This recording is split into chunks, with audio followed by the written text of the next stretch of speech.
Mama's got a jar of grease from 6 to 3. Says it's for a rainy day or maybe a turkey. Stacked next to cat collars from every feline she's had. I swear, those collars outnumber the cats.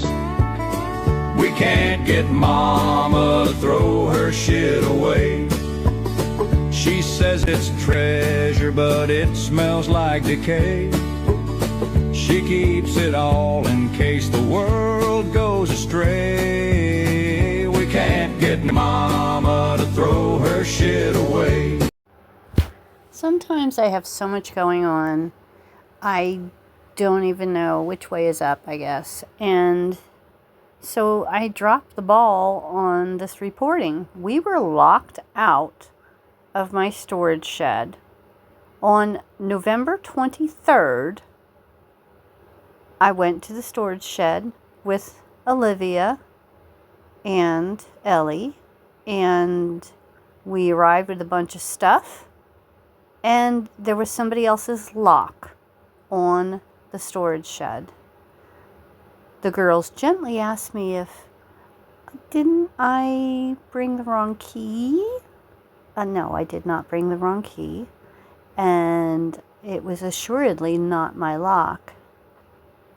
So I ordered bolt cutters and a new round lock and decided that we needed to cut it off and see if anything was missing. This is one of her daughters, Olivia, who has been such a huge help to me. She's beautiful, she's smart, and she's strong as an ox. Thank goodness she has been there to help me all this way. Her sister Ellie has also been a huge help and support to me as well. And here we are in front of the storage bin after we had loaded it up the previous time. And coming up next is a picture of the storage shed before we loaded it up the last time and after. So that's how it looked at the very end, the last time that I saw it.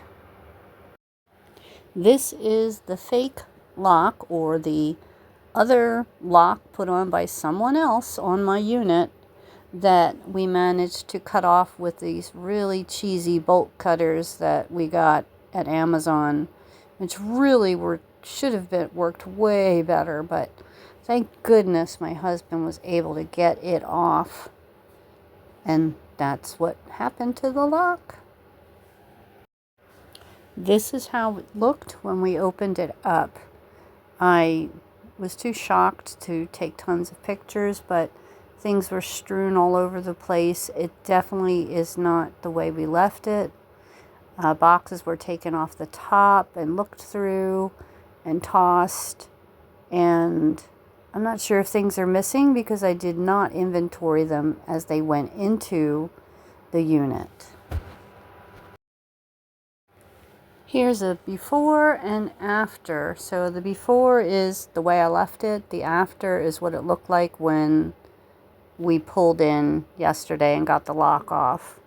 So there definitely were some shenanigans in there, and I'll have to determine what was taken, if anything, and move on. So coming up next, I'll show you what I got, or what I brought back. So we brought back some paper, as you can see. There's a big box on the right hand side that has Easter outfits, and then there's a ton of machinery. You can see in the lower left is a heat press. So I'll be using that to decorate probably the Christmas pajamas next year. But for now, it just came home with me along with a bunch of other equipment. You can see that there are some thread reels there. All the hoops on the upper left side, those are hoops for the embroidery machines. And of course that paper, I wasn't going to leave it behind because, hey, I go through paper and it's getting more expensive and more expensive.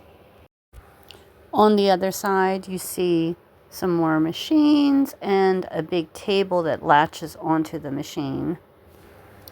Finally, you see a basket of some clothing that is for St. Patty's Day. So I'm hopefully going to get these up as well.